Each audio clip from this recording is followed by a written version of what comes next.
Buenas tardes, noches a todas y a todos nuestros grandes amigos que nos siguen a través de la red digital de Foro Jurídico. Este es un espacio más de reflexión con un importante espacio de análisis en torno, como ustedes saben, a los muy diversos temas que abarcan el mundo jurídico de nuestro país, de nuestra región y del mundo. El objetivo de esta entrevista, de manera muy particular, es analizar un tema particularmente relevante en un momento en el que, como mexicanas y mexicanos, estamos muy próximos a aperturar el proceso electoral federal 2023-2024. Y el tema que hoy nos convoca es la viabilidad de la votación mediante urnas electrónicas en México. Y para ello, hoy nos encontramos con un gran amigo, todo un profesional, un experto en esta materia, que es el doctor Rodolfo Torres Velázquez, especialista en materia electoral e informática, y del cual me permitiré leer una breve síntesis curricular de su amplísimo trabajo, tanto académico como profesional, y que incluso hoy, como señalé, nos honra con su presencia. Rodolfo Torres Velázquez es especialista en materia electoral informática con experiencia en asuntos financieros y políticos. Él es doctor en ciencias de la comunicación e ingeniería del software por la Universidad de Newcastle en Australia. Es maestro en ciencia de la computación por la Universidad Autónoma Metropolitana Unidad Azcapotzalco, ingeniero químico petrolero por la Escuela Superior de Ingeniería Química e Industrias Extractivas del Instituto Politécnico Nacional. Cuenta con un diplomado en Sistemas y Arquitectura Avanzadas en Informática por el Laboratorio Nacional de Informática Avanzada, LANIA. También un diplomado en Análisis Político Estratégico por el Centro de Investigación y Docencia Económica, el CIDE. Realizó un diplomado en Geografía Electoral Política y Territorio por el Instituto de Geografía de la Universidad Nacional Autónoma de México. Fue certificado Machine Learning por la Universidad de Stanford y el Financial Markets por la Universidad de Yale. En el ámbito nacional e internacional ha publicado diversos artículos de investigación especializados en materia informática y electoral. Ha impartido conferencias, cursos y seminarios en temas electorales, informáticos, de transparencia y rendición de cuentas. Fue integrante del Partido Mexicano de los Trabajadores de 1976 al 87. Asimismo, fue representante del PMT ante la Comisión Nacional de Vigilancia del Registro Federal de Electores, director de informática, parte del cuerpo directivo fundador del Instituto Electoral del Distrito Federal en 99, 2003, 2008, así como coordinador técnico del proyecto Urna Electrónica del IEDF. Fue responsable del PREV del IEDF en el año 2006. Vaya, qué elección. Y naturalmente, asesor del secretario ejecutivo entre 2008 y 2009 del Instituto Federal Electoral. Coordinador de Tecnologías de la Información Administrativa de 2009 a 2010 de la Dirección Ejecutiva de Administración del IFE. Coordinador de asesores de la Consejería Electoral del Instituto Nacional Electoral 2014-2017. Asesor en el Senado de la República. En fin, participante en 4 episodios de la serie Sentencia Debate del Tribunal Electoral del Poder Judicial de la Federación y titular de una patente de urna electrónica. Como pueden ver, estamos frente a toda una autoridad en la materia que hoy nos convoca, así que le quiero agradecer una vez más, querido doctor, esta gran oportunidad para todo Foro Jurídico. Bienvenido. Al contrario, muchas gracias, doctor, por la invitación. Un honor estar en esta plataforma de Foro Jurídico y a la orden para desahogar y comentar un tema tan importante como es el del voto electrónico, en particular con urnas electrónicas. Trataremos Excelente, querido de doctor. ser muy didácticos. De eso se trata. Muchísimas gracias. Pues arranquemos, digamos, por el principio, porque este tema ha cobrado mucha relevancia en el mundo, pero de manera particular en México se han abierto muchos debates en torno a este tema y hoy que nos encontramos frente a una autoridad. Partamos, insisto, del inicio. Doctor, ¿qué es una urna electrónica? Pues para decirlo en términos llanos, una urna electrónica es una computadora denominada de propósito específico. Y el propósito específico al que se aboca es a registrar el voto de los ciudadanos y a contabilizarlos. Se dice pronto, pero ese es el objetivo específico de una urna electrónica. Tiene desde luego diversos componentes en los que iremos desglosando en nuestra conversación, pero creo que para dar una respuesta directa, inmediata y accesible a todos es esta. Maravilloso. Y en esta lógica, querido doctor, ¿en qué se diferencia la votación en urnas electrónicas de la votación tradicional? Pues en varios aspectos, de ahí empieza la parte más interesante, un poco más elaborada, pero digamos que la urna electrónica reemplaza a las personas que actualmente hacen las funciones de escrutinio de los votos principalmente y su contabilización. Digamos que este es el reemplazo que hace la urna electrónica. El registro del votante pues sigue una lógica igual a la actual, que podría mejorarse. Ese es un tema que podríamos tocar después, pero la urna electrónica lo que hace es, en lugar de que haya una persona que revisa la boleta del elector y determina si el voto es válido o no, y entonces si es válido lo contabiliza para alguno de los candidatos o partidos, si no lo es, pues lo anula, en fin, da su interpretación. Este paso es el que resuelve la urna electrónica y lo hace desde luego de manera más eficiente, más clara, más nítida, y por no mencionar la contabilidad de los votos, que lo hace de manera instantánea y con posibilidad de auditar los resultados. Qué maravilla. Pudiera pensarse que el uso de urnas electrónicas en las democracias de nuestro tiempo es un tema novedoso. La realidad es que su puesta en marcha ha sido producto de un largo camino, según hemos analizado, y que ha tenido sus orígenes en México a partir de 2005, en Coahuila, por ejemplo, y un programa piloto implementado en Jalisco durante las elecciones de 2006, donde, por cierto, usted participó de manera muy intensiva en el Instituto Electoral de la Ciudad de México. Y a partir de ahí se ha venido generando toda una narrativa en torno justamente a la confiabilidad que puede dar el uso de estas urnas electrónicas. ¿Es confiable votar en urnas electrónicas, doctor? Desde luego depende de qué urna electrónica estemos hablando. Hay distintas variantes. De hecho, el INE ha puesto en marcha proyectos de uso de urna electrónica con efectos vinculantes, en particular en la elección de 2021, donde instaló 100 urnas electrónicas. Por cierto, al final modificó su acuerdo para incorporar las urnas del INE, porque el INE también tiene un proyecto de urnas electrónicas que de inicio no había sido contemplado, cosa que llama la atención. Y decía yo que depende del modelo, porque uno de los factores cruciales que abundaremos en un momento es qué dota de confiabilidad al voto electrónico por urnas. ¿Qué características son las que hay que considerar que otorgan confiabilidad?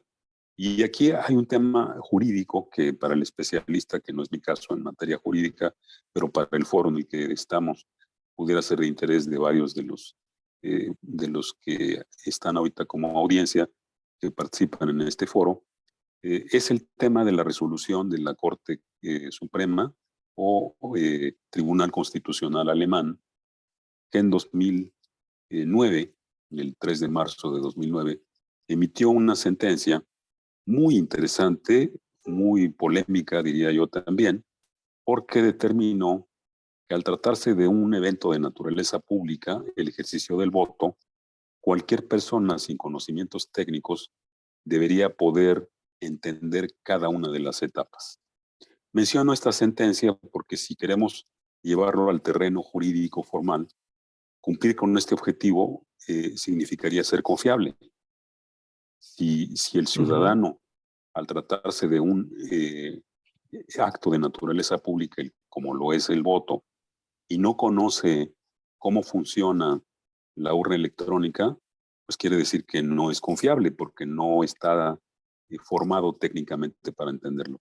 Pero esta sentencia tiene otras derivaciones en las que comentaremos después si hay lugar, porque es una sentencia que interpretada de manera extrema, pues yo diría que no sería factible llevar a cabo ninguna elección en México, porque si queremos atender los Sí. extremos de la sentencia, ahorita lo podremos Ujú. ver en detalle, pero eso es, digamos, el extremo de lo confiable, el que el ciudadano pueda estar seguro de cada una de las etapas, conocerla, verificarla, entenderla, asumirla y replicarla en todo caso.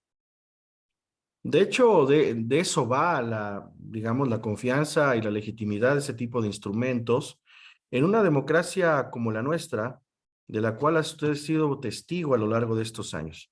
El gran sistema electoral mexicano se ha construido en función de la desconfianza en nuestro país, hay que decirlo con todas sus letras.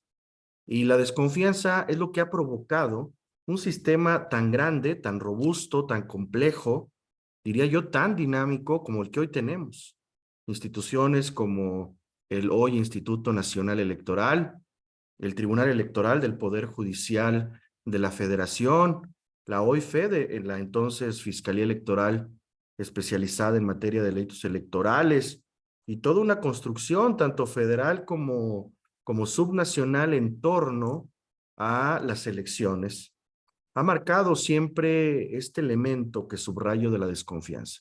Por eso le pregunto este tema de manera muy particular y lo diría de otra manera en función de su expertise, querido doctor. Y lo digo con toda claridad. Las y los mexicanos ya se han experimentado, insisto, otros escenarios, pero estamos listos ya para operar en función de una lógica electrónica de votación como la que se propone. Usted ha tocado un tema central, doctor, que es el de la historia, digamos, política y de las elecciones en México. Históricamente provenimos de elecciones cuestionadas, muy cuestionadas, en que pusieron en jaque la propia viabilidad del sistema político nacional en diversos momentos, en el 88, en el 2006 y en periodos anteriores. En fin, ha habido muchos eventos de cuestionamiento respecto a la limpieza de las elecciones. A partir de ahí se construyó una maquinaria sofisticada, yo creo que muy barroca en época reciente en términos normativos. Se trata de normar cada uno de los puntos, pero se dejan huecos de discrecionalidad en distintas etapas que siguen permeando en la población la sensación de que hay fraude y además hay hechos que lo corroboran. Después de tener una maquinaria tan sofisticada, sigue habiendo actos fraudulentos en diversos procesos electorales, eh, entre ellos, entre los que se usan voto electrónico. Aquí en la Ciudad de México, fecha reciente en votación de comités vecinales. En su momento, pues hubo un intento de implementación de voto por Internet y hubo diversos eventos fraudulentos, evidentes, de mal uso de la tecnología y de los procedimientos. Pero ese es el tema crucial, el de la confiabilidad. Desde el punto de vista técnico, el INE y los especialistas técnicos, entre los que me cuento, argumentamos, bueno, es que es confiable siempre y cuando se tenga acceso al código denominado fuente de los programas, porque el código es el que determina los programas si se contabiliza correctamente para uno o para otro candidato. Si eso se puede hacer, pues es confiable. Si además deja una huella física en un impreso que pueda ser auditado, que verifique el elector al momento que lleva a cabo su proceso de votación, pues es confiable. Por eso decía yo que hay urnas que no tienen estas características. De hecho, las urnas que se usaron de Coahuila y de Jalisco no tienen esa característica. No son de código abierto. El código, el lenguaje, los programas de computación son propiedad del sistema operativo de una empresa, de Microsoft. En el caso de la urna del INE, sí es código abierto. Por eso me llama la atención que se hayan usado otras urnas. Hay urnas que no tienen impresión en papel. De hecho, en Brasil había dos modelos, uno que imprimía, otro que no imprimía. Y en fin, son características técnicas que nos dan, desde el punto de vista tecnológico, una indicación de que son confiables, de que se pueden auditar, se pueden verificar los programas. Pero, a juicio del Tribunal Constitucional alemán, no es suficiente. Es particularmente relevante justamente esta asignatura porque, insisto, nuestra democracia mexicana en función en torno a todas las variables con las que se ha construido, partimos justamente de esta premisa. Y las y los mexicanos, de alguna manera incluso cultural, estamos como urgentes de que en cada elección se privilegie, se defienda, se garantice el principio de certeza, de legalidad, de equidad y bueno, de que tengamos auténticamente elecciones libres y lo que significa eso en términos constitucionales, ¿no? La libertad del sufragio implica que el respecto o del mismo, a partir de la toma de decisión de cada uno y cada uno de nosotros, se respete y se verifique en cada uno de los procesos, porque es cierto, ya muy complejos, hasta lograr los resultados electorales. Gracias, doctor. A ver, otro tema importante. Se tiene la idea de que la implementación de esta urna electrónica es facilitar el desarrollo de muy diversas etapas durante la jornada electoral. Se señala que optimiza tiempos en la preparación y el llenado de actas, así como la transmisión y difusión de resultados electorales, lo que en términos globales permite agilizar las labores de escrutinio y cómputo al interior de las mesas directivas de casilla, sustituyendo el conteo manual de los votos por un conteo automatizado impreso directamente en las urnas electrónicas. Eh, pero antes de todo este complejo proceso, le diría, partiendo de la idea central de hace un momento de mi intervención, ¿es complejo votar en una urna electrónica? Pues el procedimiento en sí es relativamente sencillo. Para el votante, de hecho, le da la posibilidad de corregir su decisión al momento de votar, porque Interesante. aparece una pantalla y a diferencia de la boleta impresa, si empieza a marcar un recuadro que por error no era el que él prefería, pues la única opción es anular su voto, porque ya impuso una marca en la boleta y ya no puede borrarla o, en fin, marcar otro, porque el funcionario electoral lo va a considerar como nulo porque hay dos casillas marcadas. Entonces, en la urna electrónica, sí puede él optar por un candidato, un partido, y antes de decirle que sí, la máquina le pregunta, ¿está usted seguro de que este es su voto? Y puede corregirlo. Entonces, tiene un plus, digamos, en este Bien. aspecto. También la contabilidad de los votos se hace más ágil. Ujú. En efecto, no están conectadas a Internet por razones de seguridad, lo cual es correcto, pero se genera una memoria USB en algunos casos, una de estado sólido en otros, y se lleva directamente al distrito para ser contabilizado de manera inmediata. Entonces, el procedimiento es muy sencillo.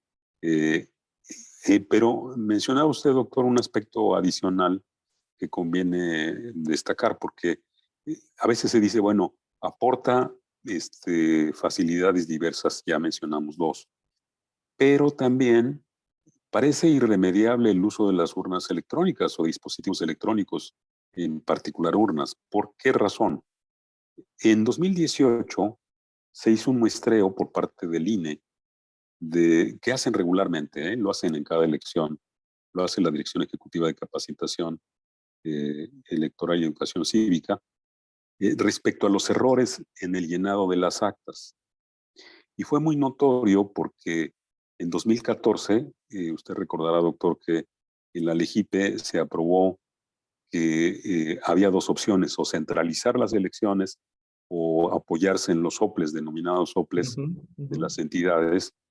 Y la primera decisión, una de las primeras decisiones que tomó el INE recientemente integrado, en 2014, fue centralizar las elecciones.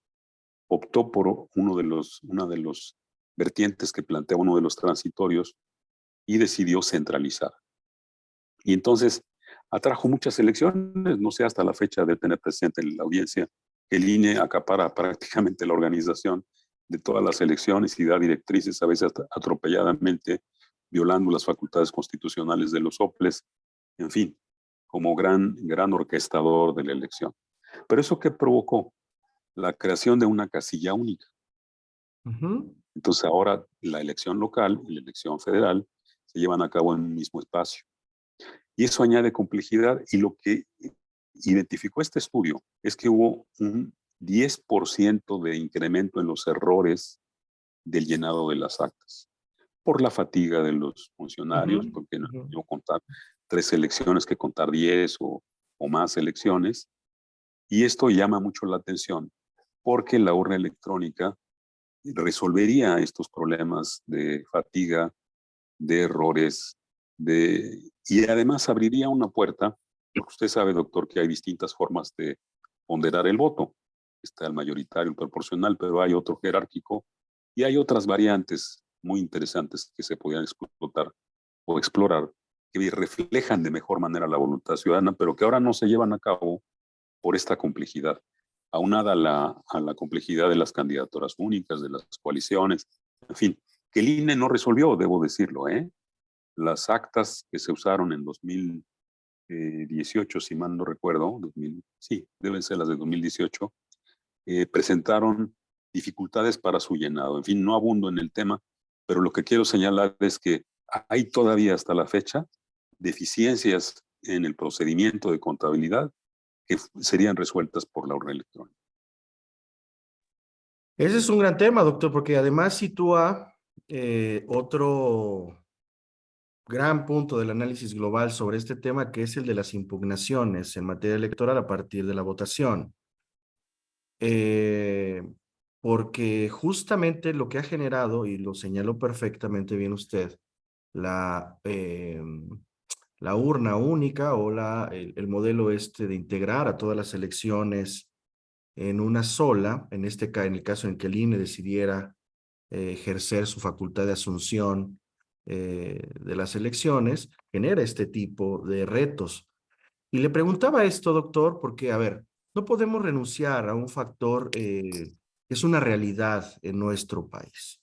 Si bien es cierto, los grandes centros urbanos han tenido un desarrollo muy importante en materia tecnológica, de infraestructura técnica, incluso de energía eléctrica, pueden ser sitios donde se vote muy bien. Pero hay lugares en el país que usted y yo conocemos en donde no tenemos red digital, no hay condiciones técnicas ni de infraestructura, ni siquiera energía eléctrica en muchos casos. ¿Qué sucede para todas estas regiones que no, por cierto, no son pocas? eh, Ante esta posibilidad que usted dice, no, y como todo el desarrollo tecnológico, doctor, no estoy diciendo que nos convirtamos en ermitaños digitales, ni electrónicos, pero lo cierto es que no podemos eludir también las condiciones materiales en las que se encuentran muchas comunidades de nuestro país con estas condiciones. ¿Qué opinas sobre eso? Pues mire, es un reto logístico, desde luego. La urna está, digamos, la logística. Me tocó a mí instrumentar diversos ejercicios con urna electrónica en Chihuahua. En Jalisco mismo llevamos la urna electrónica, que estaba en desarrollo apenas en aquella época en Jalisco, y nosotros ya teníamos una propuesta. En fin, en diversas entidades de la sierra, por ejemplo, de Chihuahua, y pudimos constatar de que logísticamente puede ser salvable, porque había toda una infraestructura de reemplazo de batería, de las urnas, en fin. Pero lo que usted mencionaba antes también es otro factor muy importante. No solamente es la parte, digamos, logística, técnica, sino de percepción. La urna electrónica no deja de ser una caja negra para la ciudadanía, que no sabe si al oprimir un botón a él le da un papel que le dice una cosa, pero internamente hace otra cosa, y él no puede, digamos, destapar esta caja negra. Entonces, en diversas poblaciones con desarrollo económico, sin desarrollo económico, porque nos tocó ver, por ejemplo, que había más desconfianza en zonas de alto ingreso en la Ciudad de México que en zonas de bajo ingreso. Entonces, cambia también la percepción de la población en función de experiencias o formaciones, en fin. Pero sí, en efecto, es un reto, desde luego, porque ese es el tema principal. ¿Cómo hacemos para que esta caja negra, a ojos de la ciudadanía, le inspire confianza de que las cosas se van a contar bien? Creo que ese es el gran tema. Y reitero, por lo que usted mencionaba antes, que provenimos de la cultura de la desconfianza, lo decía una persona de la audiencia en unos comentarios. Toda la maquinaria electoral está construida, y lo decía usted muy atinadamente, en la desconfianza. Y esa es una desgracia porque el sistema sigue sin satisfacer a la ciudadanía, aportarle credibilidad en diversos aspectos, porque no solamente es votar, por eso hacía yo referencia a la sentencia del Tribunal Constitucional alemán, porque es una caja negra para ellos la urna, pero también es una caja negra cómo se da seguimiento a la propaganda en medios electrónicos de los partidos políticos. Es una caja negra cómo se lleva a cabo la contabilidad de los partidos políticos. Es una caja negra los conteos rápidos, el PREP. O sea, está plagado el sistema electoral de cajas negras de las que no damos cuenta porque nos centramos en el día de la votación, pero a eso iba yo, aunque si llevamos al extremo la interpretación, pues ninguno de esos esquemas funcionaría, ni la credencial de electores, porque la credencial para votar con fotografía, porque pues hay procedimientos, por ejemplo, de identificación de duplicados que utilizan técnicas sofisticadas de computación que solo los especialistas entenderían. Y la credencial, como sabemos, es crucial para el ejercicio de votación. Entonces, la votación es una constelación de procesos, muchos de ellos automatizados, muchos de ellos sofisticados, que el ciudadano no ha logrado y no podría entender, dada en algunos casos, su no formación técnica, pero tiene que ver con todo este esquema de confiabilidad. Que como señala nuestra audiencia, querido doctor, eh, a quien por cierto quiero hacer un paréntesis, agradecerles a todas y todos los que nos siguen a través de la red digital de Foro Jurídico esta tarde noche, lluviosa en la capital del país, pero con una gran conversación, con una autoridad en la materia que hoy nos convoca. Un saludo a todas y todos los que nos siguen a través de la red digital, desde Chiapas, Tabasco, Chihuahua, aquí en Ciudad de México, en fin, hay un gran interés por sobre este tema, querido doctor. Muchísimas gracias. A ver, en efecto, también es un asunto cultural al que nos enfrentamos al momento de estar frente a esta caja negra que usted bien ha descrito, ¿no? Para quienes no hemos tenido, bueno, imagínense, esto, quizás los nativos digitales pudieran entender con mayor claridad esto, ¿no? Son los millennials que ya para esta época ya pueden votar, ¿no? Y que tienen más relación con el mundo digital. Pero hay todavía grandes sectores poblacionales que no encuentran necesariamente identidad con este tipo de procesos. Y es la otra gran, digamos, interrogante que salta a la vista inmediatamente. La transparencia y la rendición de cuentas de todos los procesos que genera esta caja, esta urna electrónica. ¿Qué dimensión se le da a la transparencia y la rendición de cuentas, incluso a los temas de fiscalización, no necesariamente monetaria, pero sí la revisión de cómo sus procesos están debidamente integrados y que puedan generar un nivel de confianza progresivo en nuestra sociedad? ¿Qué opinas sobre este tema? Sí, mire, doctor, justamente creo que el tema de la fascinación tecnológica o de la tecnología que ahora es habitual para estas generaciones es un aspecto. El otro que usted menciona es este aspecto relativo a la cultura de la ciudadanía respecto al uso, pero la instrumentación de la urna electrónica arrastra modificaciones o impacta en muchos otros ámbitos, en el de la capacitación electoral, qué tipo de funcionarios electorales vamos a necesitar, qué tipo de organización y logística electoral vamos a requerir, Ujú. qué tipo de instrumentos económicos de inversión de la autoridad para instrumentarlo, en fin, impacta en todo el entramado electoral.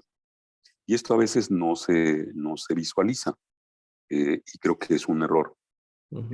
mayúsculo, porque se deben actualizar los instrumentos. Eh, por desgracia, eh, para las cajas negras construimos otras cajas negras. Y entonces decimos, a Ujú. ver, para efectos primero de rendición de cuentas, uno fundamental, y usted ha tocado este aspecto que decíamos, que es el de la confiabilidad. En auxilio de la confiabilidad viene la transparencia, la rendición de cuentas y la máxima publicidad. Ujú. ¿Revestida de qué? De publicidad de los programas. Los programas, el código fuente debe ser accesible a toda la población, no solamente a los especialistas. Aunque las personas no tengan conocimiento técnico, tienen la posibilidad de preguntarle a alguien que ellos confíen en su expertise técnico y en su objetividad y neutralidad para que identifique si hay trampa en los programas. Entonces, ese principio de máxima publicidad y transparencia y rendición, ahí está reflejado en esta variable. La otra es el de el impreso. Es muy importante en estas materias de transparencia la posibilidad de replicar los hechos que se impugnan o que se cuestionan. Entonces, el hecho de contar con un documento impreso abona esa confiabilidad. Entonces, si lográramos solventar las otras desconfianzas que tienen otro origen político, histórico, cultural, como le queramos denominar o identificar, son complementarios estas desconfianzas, pero desde el punto de vista de la urna, creo que ahí está una respuesta fundamental. Ahora decía yo, por desgracia para cajas negras, pues vienen otras cajas negras, pero algo que no se ha hecho en el INE, y me parece que ha sido, y en otras instituciones, que han adoptado la tecnología, es asumir la tecnología a plenitud. Traigo a colación el caso, por ejemplo, de Televisa, o de TV Azteca, o de televisoras importantes, o de en general de cualquier medio de comunicación, que no se incorporó a las nuevas tecnologías y supusieron que con nuevos equipos de grabación, nuevos estudios, estaban montados en la tecnología. Cuando aparecieron nuevos enfoques modernos de YouTube, o de las redes sociales, o de Facebook, en fin, con otras propuestas tecnológicas, con otras formas de atraer a la audiencia, y vemos los resultados, cómo sobreviven unos y caen otros. Esa asunción de la tecnología no la han hecho las instituciones. En general, las instituciones públicas y las electorales tampoco, y debieran hacerla. ¿A qué me refiero con cajas negras que resuelven problemas de caja negra? Necesitamos que todos los procedimientos electorales, todos, tengan una huella auditable. Todos los procedimientos deben ser posibles identificar quién aprobó el diseño de la boleta, quién autorizó, quién imprimió, quién verificó, quién definió los colores, en qué instancia, quiénes participaron, a qué hora fue, porque tenemos que hacer responsables a las autoridades, a los funcionarios de sus actos. Esa es la rendición de cuentas que me faltaba enfatizar, pero que y este periplo tan largo, me disculpo por ello, No, quizá no, fue no, muy bien. muy complicado llegar al punto, pero ahí está la rendición de cuentas. Reforzar ese mecanismo con tecnología, que cualquier persona se asome y diga, a ver, se negó el registro a un candidato. Pues, ¿cuál fue el procedimiento? ¿Qué informó? ¿Qué artículo dice que debe informar? ¿Con qué oportunidad lo hizo? ¿Dónde viste el registro contable que lo hizo? Que podamos seguir el trazo de todo lo que pasó cualquier persona. No tienen que ser los partidos nada más. Es injusto que para un acto de naturaleza pública solamente sean unos actores los que estén autorizados para vigilar.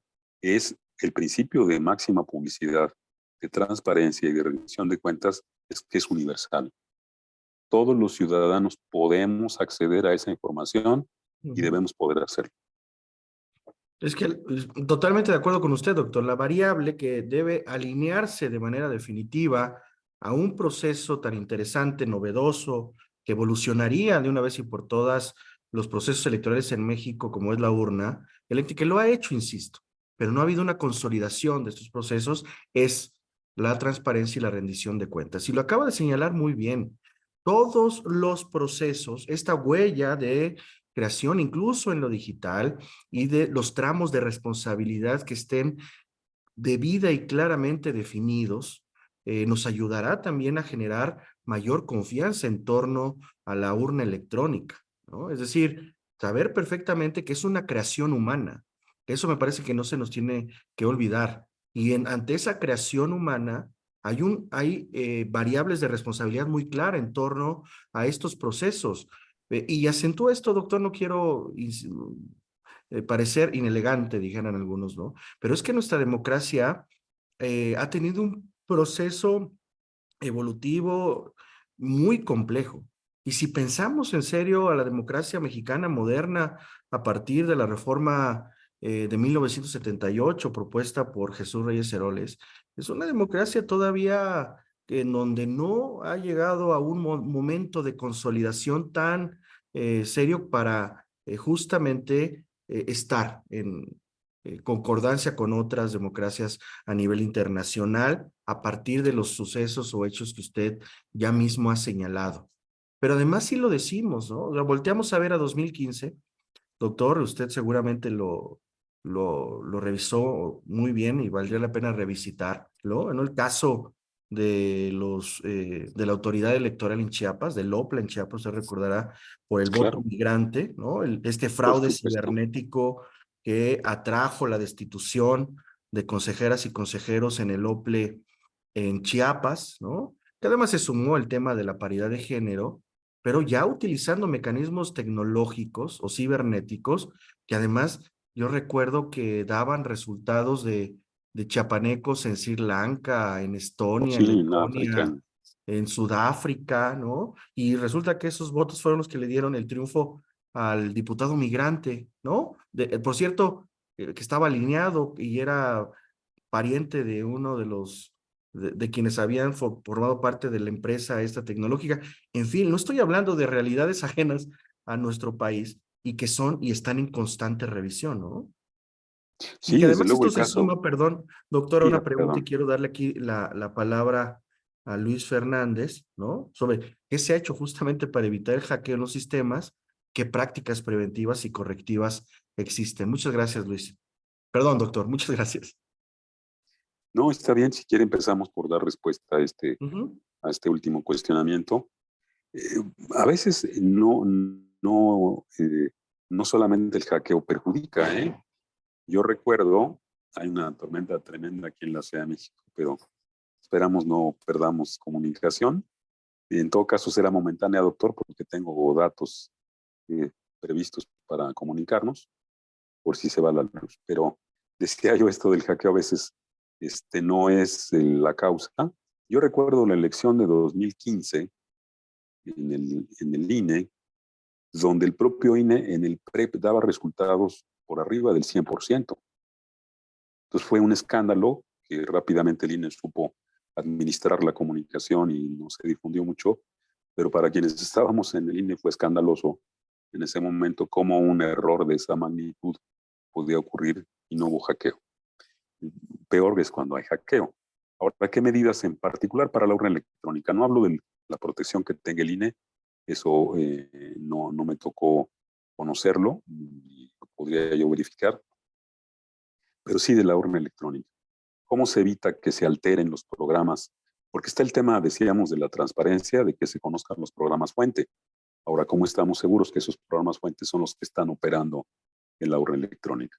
Eso se logra con códigos criptográficos de llave pública y llave privada que están muy desarrollados, muy confiables, muy especializados, pero que son los que dan sustento a todas las transacciones bancarias a nivel mundial, y son estos códigos los que nos dan seguridad de transferencias en distintos ámbitos de la vida comercial económica. Y estos se aplican para verificar que el código que fue verificado por alguien, por un especialista o por la población, sea el mismo que se esté ejecutando durante la elección. Entonces nos da, digamos, confiabilidad. Y esas llaves también evitan el hackeo, porque alguien podría pensar, bueno, pues le meten una memoria USB. Eso ocurrió en Estados Unidos, ¿eh? Y hay que decirlo que sí se llevó a cabo la introducción de una unidad USB para alterar el código del equipo. En el caso de las urnas electrónicas que nosotros diseñamos en el entonces Instituto Electoral del Distrito Federal, hoy de la Ciudad de México, lo que se hizo fue sellar todos los puertos y no permitir que hubiera ningún acceso del exterior. Entonces se lacran todos los accesos con firmas de los funcionarios electorales. Ese es un ejemplo de... La otra es que no está conectada a Internet, no es hackeable desde el exterior, tiene que haber una presencia física frente a la urna para hacer la alteración, pero ya dijimos qué mecanismos hay. El tema de Chiapas es muy lamentable, me tocó verlo de cerca, porque además el INE tenía responsabilidad en el caso que eludió también muy magistralmente como lo hacía frecuentemente, porque ese listado nominal pasó por manos del Registro Federal de Electores. O sea, se alteró el registro, pero quien lo verificó fue el INE, o debió haberlo verificado. Era parte de sus funciones hasta donde yo recuerdo. Y hablo de presunción porque no puedo afirmar que tengo pruebas para decirlo, pero bueno, me tocó estar cerca y me tocó, desde luego fue un acto fraudulento de los funcionarios que fueron sancionados. Eso no los exime de su responsabilidad, porque sí fue un acto bárbaro de alteración, como usted dice, cibernética, por una falta de cuidado que después se quiso corregir. No sé si usted recuerda que se vendía el padrón en distintos ámbitos, lo cual también es un acto, yo diría, hasta criminal, porque se pone en riesgo la seguridad física y patrimonial de muchas personas. Y fue un descuido del INE, que se quiso solventar prohibiéndole a los partidos tener acceso y copiar el padrón. Y ahora lo que hacían era quedarse con los libritos que se entregan el día de la elección. En fin, se encontraron maneras para alterar esta. Entonces sí hay todavía mecanismos por depurar, pero en la urna electrónica así es como funciona. Sí, retos presentes, actuales, querido doctor. Y cierto, comparto, podrán ver ustedes los destellos de esta gran tormenta en la Ciudad de México esta tarde maravillosa. Muy bien. Doctor, a ver, también en torno a esto, y sigamos, hay, digamos, una corriente que señala que la urna electrónica es insegura y pueden alterarse los votos emitidos en ella. Ya un poco nos ha dicho sobre eso. Pero yo le preguntaría de otra manera, ¿la urna electrónica cuenta con candados legales y tecnológicos que aseguren su funcionalidad, lo que permitiría que los votos no puedan ser alterados? Es decir, ¿qué características debe tener una orden electrónica para ser confiable, doctor? Pues hemos mencionado algunas Sí, características, destaco el tema de los programas fuente. Y ahí me detengo un poco porque tiene que ver con esta duda fundamental. Eh, para los no especializados, trataré de brevemente explicar que no existen programas informáticos que me digan si un programa es correcto o no hace lo correcto. O sea, no puedo alimentar un programa con otro programa y decir, este sí funciona bien y este funciona mal. Eso fue demostrado matemáticamente, esa imposibilidad fue demostrada matemáticamente desde el origen de la computación en los años 40 por Alan Turing. Entonces él demostró que esto es científicamente, matemáticamente imposible. Entonces tiene que haber un ente externo, en este caso un especialista, un programador, que al revisar meticulosamente el programa y al hacer diversas pruebas, al correr diversos escenarios, identifica que el programa hace lo que se espera de él.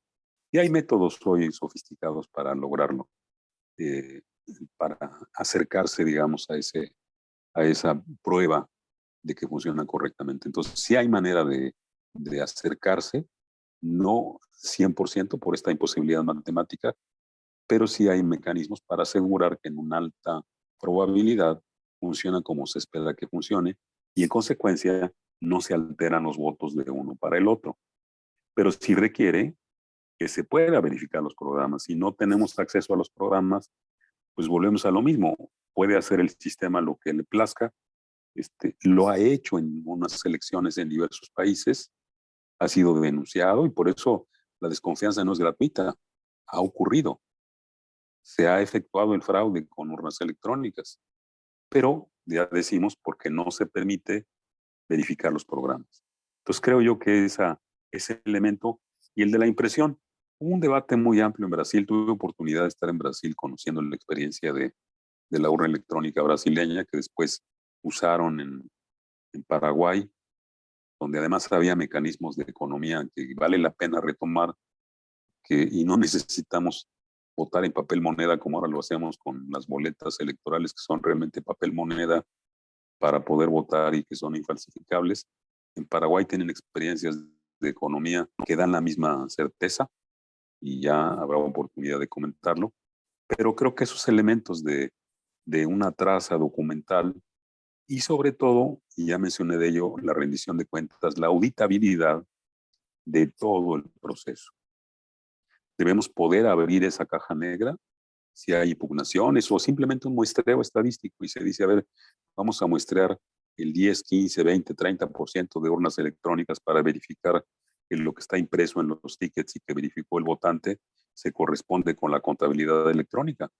Pues se hace y se identifica dónde está el potencial fraude, ¿no? Creo que estos son los elementos útiles. Y vaya, vaya que nos ayuda mucho a dimensionar justamente estos retos que tenemos, querido doctor, porque está hoy que escuchándolo. A ver, nos encontramos en un momento en el que ya no podemos dar un paso atrás en materia de desarrollo tecnológico y de comunicaciones, de inteligencia artificial, algoritmos, macrodatos, etcétera. Ya es una realidad internacional, ¿no? La pandemia nos hizo a quienes no teníamos mucho acercamiento con lo digital, a decir, como señalaba un buen amigo, a apenas tocar la playa de lo digital, pero la pandemia nos empujó y nos convirtió en anfibios digitales a todas y todos, para bien o para mal, ¿no? Eh, yo le quería preguntar eso, doctor, porque, a ver, en materia por lo menos de transparencia, rendición de cuentas, archivos públicos y digitales, la protección de los datos personales a propósito de las listas nominales y del registro federal, México hoy, desde hace un buen tiempo, no ha actualizado diversa normativa en materia de ciberseguridad. Y eso nos tendría que preocupar también. ¿Qué tan vulnerable es una urna electrónica o todos los datos contenidos en un proceso electoral vía la urna electrónica por un posible ataque cibernético que además a escala internacional son temas que se actualizan, ¿no? Sí, desde luego, a la hora de que se contabilizan de manera centralizada Ujú, y que están conectados a una red global, puede haber el riesgo, y hay el riesgo, de que se pudieran alterar estos resultados.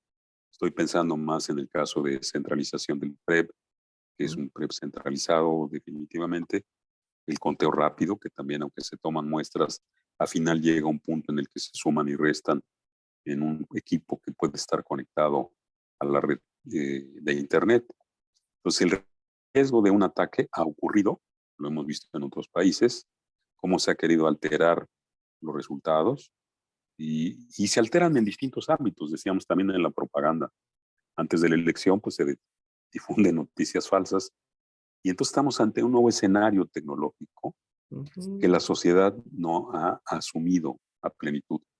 Creo yo que una pauta que empieza a asumir esa complejidad de la que no nos podemos salvar y de la que no podemos retroceder porque la sobrevivencia de la sociedad estaría en juego, porque hemos construido un entramado tecnológico que hace viable la supervivencia humana de la sociedad, en, ujú, en particular. No podemos retroceder. Y una muestra de avance, curiosamente, son las criptomonedas. No ujú, entro al detalle, ujú, pero hablo solamente del sustento que está detrás de la... Lo mencioné las criptomonedas porque es digamos, la punta del iceberg, pero lo que está debajo son las cadenas de bloques. Y ahí es donde está el tema de la auditabilidad. Somos ujú. personas globales hoy día. Hacemos transacciones a nivel mundial cotidianamente. Tenemos que replantearnos la identidad de las personas, porque hacemos transacciones con personas anónimas, con desconocidos, en los que tenemos que confiar, que Ujú, nos van a ujú, hacer llegar un producto, que nos van a dar una mercancía, y entonces no se ha asumido el tema de la identidad. Ese es otro gran tema que tiene que ver con la transparencia, los datos personales, que no nos dará tiempo de abundar, pero que anoto como uno de los temas centrales de todo este entramado del desarrollo tecnológico complejo. Termino señalando algún comentario que hice en la plática en la que coincidimos, doctor, y tuve la fortuna ujú. de conocerle, que en el Info de la Ciudad de México, en el que señalaba yo que lo complejo es enemigo de la transparencia. Lo innecesariamente complejo es enemigo de la transparencia, es enemigo del acceso a la información, de la rendición de cuentas, de la máxima publicidad y en consecuencia es enemigo de la democracia. Si creamos entramados complejos y necesarios, le estamos quitando a la ciudadanía la certeza, la legitimidad de sus autoridades. Entonces, ese reto lo tenemos que asumir y darle instrumentos a la ciudadanía sencillos, por eso hice mención de la cadena de bloques, porque puede ser el instrumento de auditabilidad que tenga a la mano cualquier persona para decir quién hizo qué, cuándo lo hizo, por qué lo hizo, con qué autorización, si fue correcto a final de cuentas, si fue el error que generó un fraude o un mal uso de las instituciones públicas. En fin, es una vía, no digo que sea la única, pero es un ejemplo de cómo podemos y debemos dar a la ciudadanía instrumentos sencillos que nos den el acceso a sistemas complejos. Y además, muchas gracias, doctor. Es que estoy ahora escuchándolo, la verdad es que nos abre la mente respecto a retos que hay que decirlo con toda claridad, ¿eh? Muchos mexicanos y mexicanos ni siquiera habíamos visualizado en torno a lo que significa este importante elemento. Por ejemplo, el reto de los partidos políticos, donde ya no, o sea, no solamente necesitarán de todo un ejército que vigile las urnas como, o las casillas como antes se usaba, sus representantes de partido ante los consejos, sino que ahora de manera simultánea también todo un ejército y equipo de ingenieros, de informáticos que conozcan justamente los alcances, los contenidos, las relaciones que existe con la implementación de esta urna electrónica, que como usted lo señala, va a ser una realidad más temprano que tarde para todo el país, ¿no? Yo me estoy pensando en algunos ejercicios donde se señala que antes del inicio de la votación, las personas funcionarias de casilla, ¿no? En presencia de representantes de partidos y de candidaturas independientes, deben realizar la verificación del equipo a fin de corroborar que una electrónica no tuviera una votación registrada, ¿no? Bueno, eso Así lo es. dice la ley, por ejemplo, y pareciera sensible o sencillo, pero ¿qué expertise tiene, ¿no? Un funcionario de casilla en esa materia, por ejemplo? Tendría que atravesar por un proceso de capacitación muy intenso, claro, identificar no solamente lo digital, sino lo material al momento de que se actualice esta posibilidad, ¿no? O no sé, también ya cuando estén reunidos en la urna, los comprobantes de configuración de inicio y de resultados, así como los testigos de votación que incluyeron un código que usted de integridad impreso y que garantizó su autenticidad. Es un nuevo lenguaje, doctor. Es una nueva forma de entender nuestros procesos, ¿no? Y eso va a implicar también una profunda renovación en la capacitación y el acercamiento a estos temas. ¿Usted qué opina? No, definitivamente hemos señalado que el impacto que tiene, creo que todos estamos descubriendo esta nueva dimensión que nos abre la tecnología. Es un nuevo universo completo, es una nueva constelación de elementos que tenemos que asumir a plenitud, que tenemos que afrontarlos, que genera nuevos paradigmas. Y creo que eso es lo que nos falta, ¿no? Estamos todavía pensando que la modernización pudiera consistir en comprar computadoras e impresoras como hace 50 años y vimos que eso no es la salida, sino nuevos instrumentos, nuevos sistemas, nuevos enfoques y en eso estamos. Creo que si la ciudadanía, las nuevas generaciones acompañan este enfoque, podemos acercarnos a nuevas garantías de autenticidad del voto que merecen los mexicanos. Mire, doctor, ya casi se nos va la hora. Ha sido una charla maravillosa. Ayudó mucho la lluvia y con un buen café. Para que nos están viendo a través de la red digital, otra vez, muchísimas gracias. Mucho interés y mucha participación de diversos estados de la República, de la propia Ciudad de México. Es un momento para también, quisiera agradecerle a nuestro director general, el doctor Elías Huerta Pichas, por este espacio que como siempre intenta ser inteligente, revelador y colocar en el centro de debate temas centrales muy actuales y vigentes para la República, para nuestra región y para el mundo, como acaban de detectar. A ver, doctor, este tema, eh, no cabe duda que el uso de la urna electrónica en los procesos electorales se encuentra, si como lo hemos revisado hasta este momento, en un escrutinio muy claro, alrededor del cual se han cimentado no solamente realidades, sino mitos, ¿no? Pero que también puede ser y debe ser una realidad en el corto plazo. Voy a cerrar con dos preguntas. Una de ellas es de que se ha dicho, a ver, ¿cuál es su opinión? De que abarataría mucho los costos de elecciones el uso de la urna electrónica. ¿Qué nos podría decir en torno a ese tema? Pues mire, yo creo que el abaratamiento sostengo por experiencias que vimos que se tiene que llevar a cabo con un elemento complementario. Lo que toma más tiempo en la votación no es el acto de votación en la casilla, es el registro del votante. De hecho, toma 1 minuto. Dura 10 horas la votación, 600 minutos, porque las secciones están calculadas para 750 votantes. Ese fue el diseño original. Pues por eso se calculan 600 minutos de duración de la votación. Pero ese minuto se consume en el registro del votante. Entonces, si quisiéramos abaratar en el sentido de aumentar el número de electores por casilla, tendríamos que optimizar no la urna electrónica, que debiera haber urna electrónica. Y eso, digamos, haría más expedito el proceso. Pero el cuello de botella lo tenemos que mejorar. En el IEDF en su momento propusimos un esquema de registro del votante también automatizado.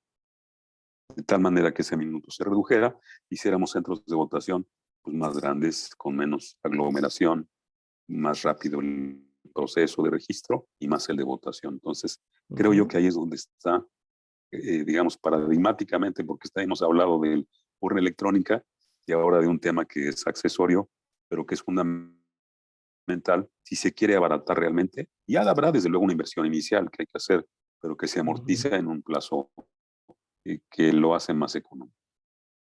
Sí, porque así todo otro de los grandes temas, doctor, es que esta charla se puede extender horas. Eh, el costo de nuestra democracia, ¿no? Hay muchas investigaciones sobre cuánto le cuesta a los mexicanos nuestra democracia, sus instituciones, la forma de materializar los resultados, ¿no? Pero eso tiene que ver con nuestra propia cultura, de nuestro sistema político primero, nuestro sistema jurídico, nuestro sistema de elecciones, en fin. Ojalá, doctor, bueno, no ojalá, es más, lo vamos a comprometer de una vez para que podamos tener un segundo capítulo sobre estas conversaciones en democracia y procesos electorales, sobre su expertise naturalmente, pero que podamos abarcar otros muy diversos temas que están en el debate. Finalmente, doctor, obviamente este desarrollo apenas inicia o va a iniciar con mayor intensidad un proceso creciente en su desarrollo, en donde justamente la sociedad va a determinar las variables del éxito o no sobre estos temas. Pero denos su opinión como experto, doctor. ¿Es viable? ¿Es deseable para las y los mexicanos la votación mediante urnas electrónicas? Yo pienso que es deseable, creo que es inevitable y creo que es tarea de todos los actores políticos hacer su aportación a la limpieza electoral en todos los ámbitos, no solamente en el acto de votación, sino en la equidad en la contienda, en la propaganda, en el financiamiento, en la actuación de los partidos previo y después, la difusión de información. Es un acto de responsabilidad de todos para generar este clima de confianza en las elecciones en general que debe redundar en favorecer la implementación de las urnas electrónicas en particular, porque creo que sí ayudaría mucho a darle mayor certeza a los procesos electorales. Sería mi desideratum, ojalá sea compartido por varios y sobre todo por los actores que son responsables de esto. Doctor, ha sido una conversación maravillosa. Nos llevamos muchas enseñanzas, muchos aprendizajes. Insisto, nos ha abierto la mente a muchas y a muchos de nosotros en torno a un tema que honestamente es poco explorado para muchos. Es decir, hay un sector, un nicho especializado, pero yo puedo decir que la gran sociedad mexicana lo desconoce.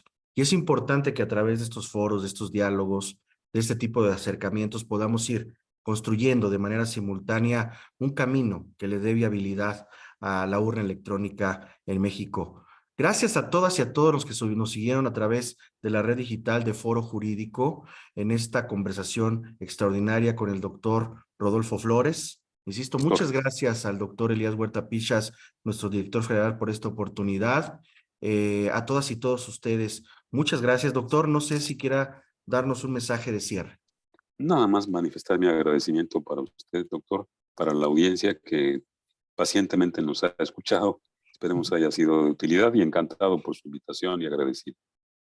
Pues tenemos un récord de de felicitaciones y de reconocimientos a esta gran ponencia, querido doctor. Ha sido para mí, para nosotros, un verdadero honor compartir este espacio con usted.